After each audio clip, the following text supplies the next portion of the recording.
Hello guys, good morning. This is Aamir Khan here in front of you. आज हम लोग class 9 का बहुत ही इंपॉर्टेंट चैप्टर डिस्कस करने वाले हैं और इस चैप्टर का नाम है is matter around us pure. आपको ऊपर में दिख रहा होगा is matter around us pure और आप देख रहे हैं इस चैप्टर को is matter around us pure. तो स्टूडेंट, ये चैप्टर क्यों इंपॉर्टेंट है? ये चैप्टर इसीलिए इंपॉर्टेंट है क्योंकि इस चैप्टर में हम लोग डिस्कस करेंगे प्योर सबस्टांस के बारे में। ये चैप्टर इसीलिए इंपॉर्टेंट है क्योंकि इस चैप्टर में हम लोग एलिमेंट के बारे में पढ़ेंगे। ये चैप्टर इसीलिए इंपॉर्टेंट है क्योंकि इस चैप्टर में हम लोग कंपाउंड के बारे में पढ़ेंगे। और स्टूडेंट, ये चैप्टर इसीलिए इंपॉर्टेंट है क्योंकि इस चैप्टर में हम लोग मिक्सचर के बारे में बात करेंगे। ठीक है, तो घुमा फिरा करके ओवरऑल क्या पता चला कि ये चैप्टर बहुत इंपॉर्टेंट है। ओके, तो चलिए स्टूडेंट, मैंने पिछले वीडियोस में आपको प्योर सबस्टांस के बारे में बताया था। एक बार जरा सुन लेते हैं फिर से। प्योर सबस्टांस क्या होता है? तो pure substance are those substance which is made up of only one type of particles.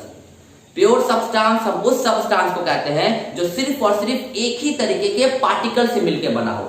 जैसे अगर मैं बात करता हूं आयरन की, तो आयरन एक एलिमेंट है। तो अगर मुझे आयरन का एक बल्क मिला, एक हेवी बल्क मिला, और मैं आयरन को अगर स्टडी करूंगा, आयरन को अगर स्टडी करूंगा तो पता चलेगा कि आयरन छोटे छोटे एटम से मिलकर बना है। क्योंकि आयरन एक एलिमेंट है और एलिमेंट का फंडामेंटल पार्टिकल क्या होता है स्टूडेंट? एलिमेंट का फंडामेंटल पार्टिकल एटम होता है। तो पता चलेगा कि आयरन छोटे छोटे एटम से मिलकर बना है। और जब मैं आयरन के एटम को स्टडी करूंगा तो पता चलेगा कि सारे आयरन के एटम एक ही जैसे हैं जिनका नाम है Fe। सारे आयरन के एटम एक ही जैसे हैं जिनका नाम है Fe। Fe एक्चुअली आयरन का सिंबल है, ये बात आप जानते होंगे।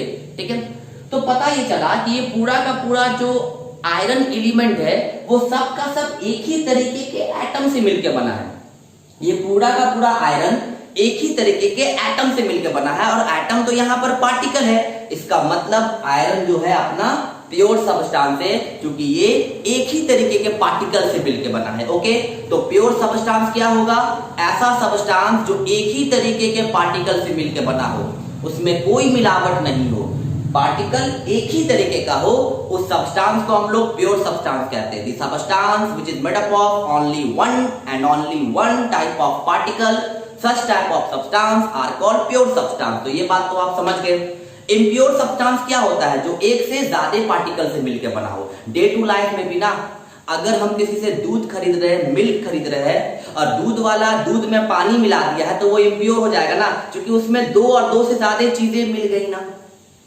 प्योर का मतलब क्या होता है कि वो सिर्फ अकेला हो।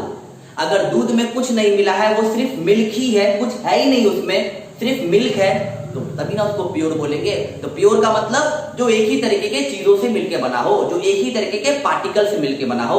इम्प्योर का मतलब जो डिफरेंट पार्टिकल से मिलके बना हो। क्लियर हो गया? चलिए, आई होप आप मेरी बात समझ गए होंगे। तो स्टूडेंट, अब यहाँ पर एक चीज बहुत ही इंटरेस्टिंग है, आई होप आपने नोटिस किया होगा। मैंने यहाँ पे लिखा है क्लासिफिकेशन ऑफ मैटर।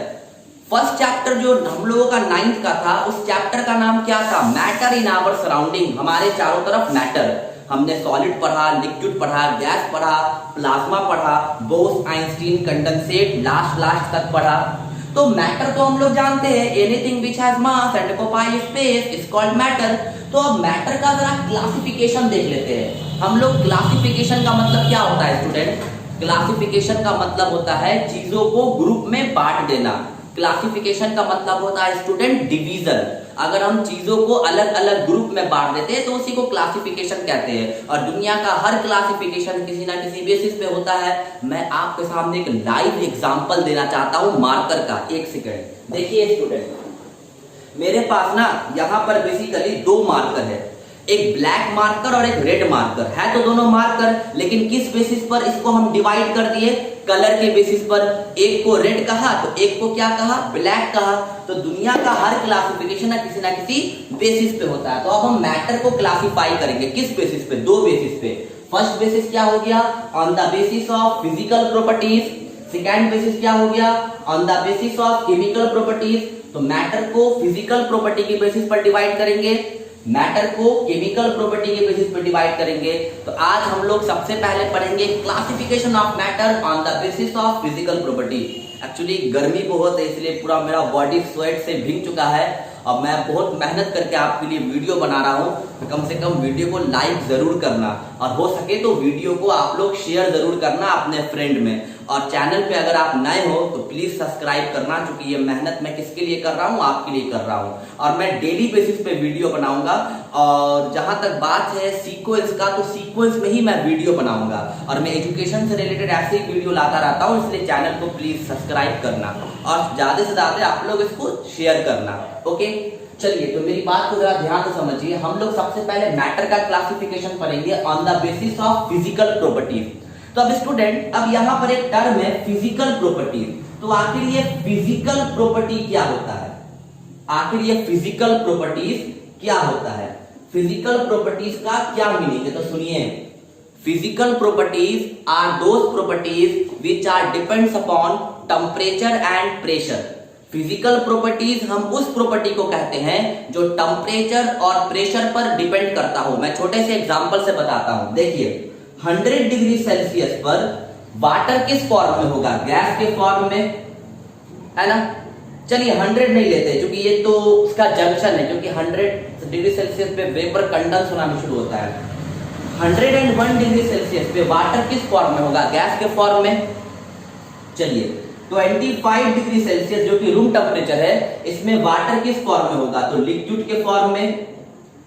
ओके, उसी तरह -1 डिग्री सेल्सियस में वाटर किस फॉर्म में होगा? आइस के फॉर्म में, मतलब सॉलिड फॉर्म में। तब एक बात बताइए, वाटर का physical state solid, liquid, gas अलग अलग टेम्परेचर पर अलग अलग है ना।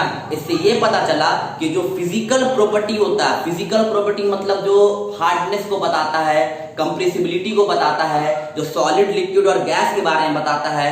जैसे इस मार्कर का फिजिकल प्रॉपर्टी है कि ये सॉलिड है, इसको कंप्रेस नहीं कर सकते, ठीक है। तो फिजिकल प्रॉपर्टी किस पे डिपेंड करता है? टेम्परेचर पर और प्रेशर पर। तो इस मार्कर को हम सॉलिड बोल रहे हैं, क्यों? क्योंकि रूम टेम्परेचर पर ये सॉलिड है। अगर इसको मैं 200 डिग्री सेल्सियस पे ले जाऊंगा तो ये लिक्विड में कन्वर्ट कर जाएगा, प्लास्टिक का बना है ना।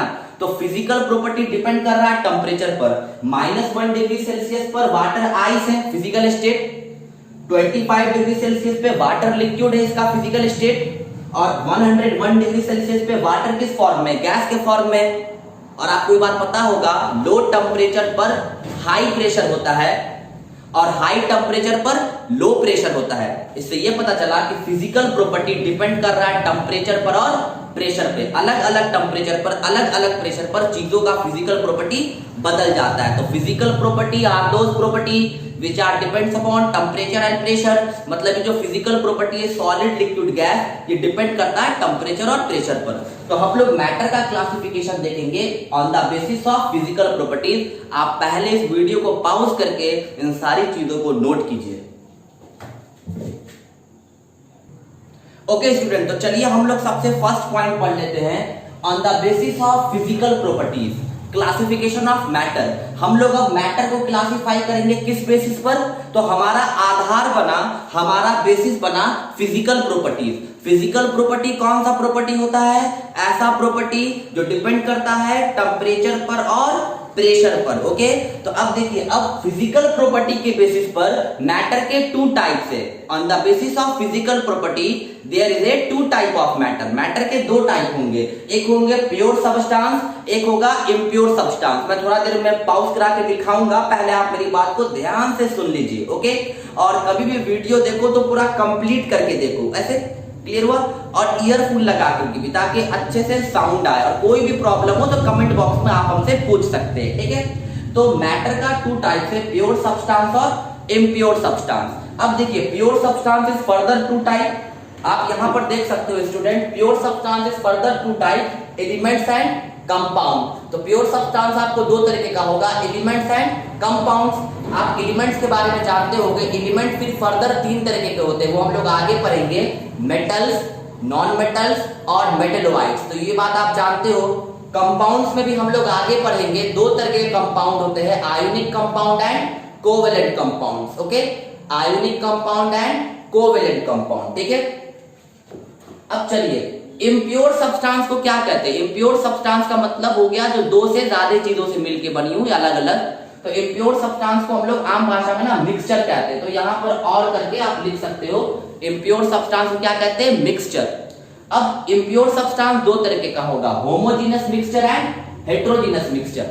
ठीक है, तो मैं आपको पढ़ाऊंगा there is a two type of mixture impure substance, homogeneous impure substance जिसको हम लोग कहेंगे होमोजेनस मिक्सचर, और एक होगा हेटेरोजेनस मिक्सचर। और मैं आपको स्टूडेंट बता दूं कि जब आप हेटेरोजेनस मिक्सचर पढ़ोगे, ये सेकंड वाला, तो हेटेरोजेनस मिक्सचर फिर फर्दर आपको तीन तरीके का पढ़ना है, सस्पेंशन, सॉरी हेटेरोजेनस मिक्सचर फिर आपको दो तरीके का पढ़ना है, सस्पेंशन एंड कोल्लुआइड। मैं आपको बता दूं हेटेरोजेनस मिक्सचर जब आप पढ़ोगे तो वहां पर फिर आपको दो तरीके का पढ़ाया जाएगा, सस्पेंशन और कोल्लुआइड। तो ये था क्लासिफिकेशन, एक चार्ट जिसमें मैंने मैटर को क्लासिफाई किया on the basis of physical properties. Student थोड़ी देर में मैं वीडियो पॉज करा के आपको सारी चीजें दिखाऊंगा। आज के लिए इतना ही, अब हम लोग बहुत ही जल्द नेक्स्ट वीडियो में मिलेंगे। चैनल पे नए हैं तो प्लीज सब्सक्राइब कीजिएगा, और अगर वीडियो अच्छा लगा हो तो लाइक भी कीजिएगा, और आपको कोई भी प्रॉब्लम हो तो कमेंट बॉक्स में जरूर पूछिएगा। थैंक यू सो मच, जय Hind and have a nice day.